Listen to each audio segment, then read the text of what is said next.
In this video, we're going to be taking a look at the I/O setup page in Pro Tools. To get to that, you simply go to Setup, I/O. Now there are 6 main tabs to here. The Insert, Mic Preamps and Hardware Insert Delay tabs we'll be looking at in the advanced videos. For now, we're going to concentrate on the main 3, the input, output and bus.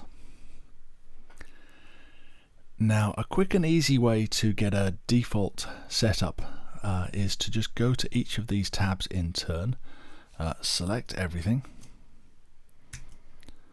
and press default. I'm going to get a bit of an error message if I do this one because my 2 tracks I have here are using the output path 1, 2, and I'm about to delete it, and when I press delete we'll see that these will then grey out. This won't be an issue if you haven't started your session yet though. Now I'll hit default again and we'll do the same on the bus page.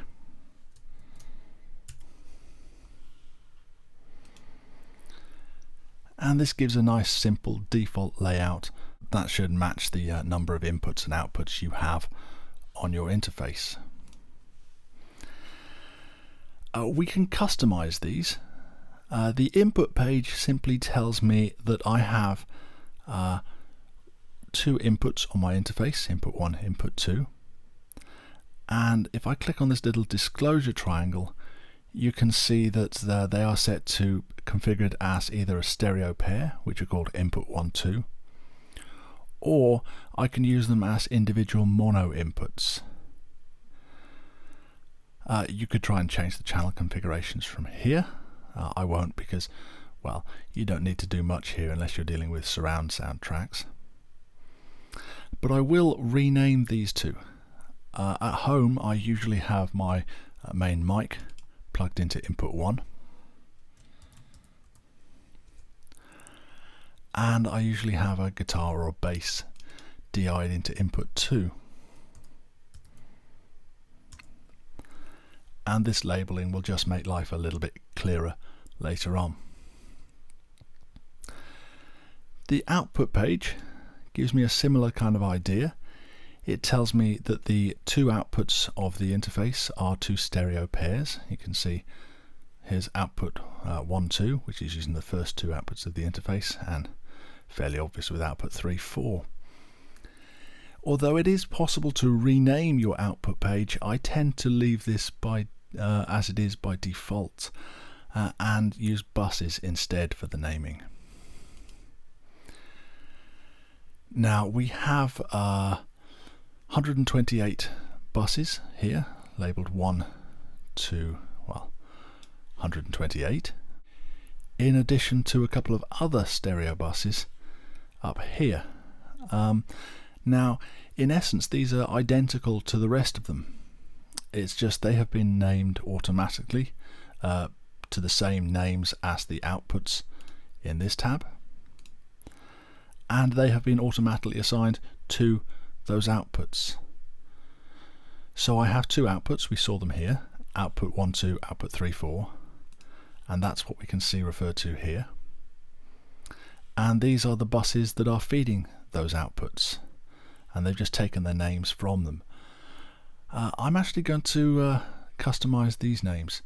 Output 1, 2 I'm going to be using for my left-right mix, and output 3, 4 I'm going to be using for my cues or headphone mixes.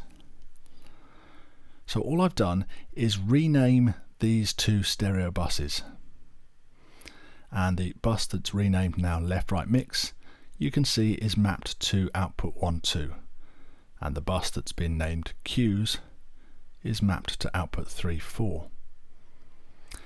I could make any of the buses map to outputs. Just click on the little tick here, and now you can see bus 1, 2 is also feeding output 1, 2, and I could change this from here to feed output 3, 4. I don't need to do this today, but it helps to understand exactly what's going on in this tab. A couple of other things to note. We have audition paths. So if I'm importing audio and I want to preview it, I'll need to set an audition path. And we can choose the default output bus for mono tracks and stereo tracks accordingly. And if of course I had up to 7.1 surround sound configured, these would all be there as well. You're unlikely to need to change this unless you are doing surround sound work. I can now save my I/O setup. We go to export settings here, and I'll call this Elaform. And this will place it into your I/O settings folder, and you can see this is inside my applications, Avid, Pro Tools, and then there's the folder inside here. You can take those with you as well. The I/O settings information is also encoded into the session itself. And it's now possible to import settings. If I do import settings, this is done on a tab by tab basis. So I could import just the input settings, and this would still leave the outputs and buses the same as they were. To do this, you just need to click import, choose the one you want, and press open. But I'm pretty happy with the way this is set up now. So we'll click on the OK button, and we'll have a look at how this has affected my two tracks. I've got a mono track here and a stereo track here.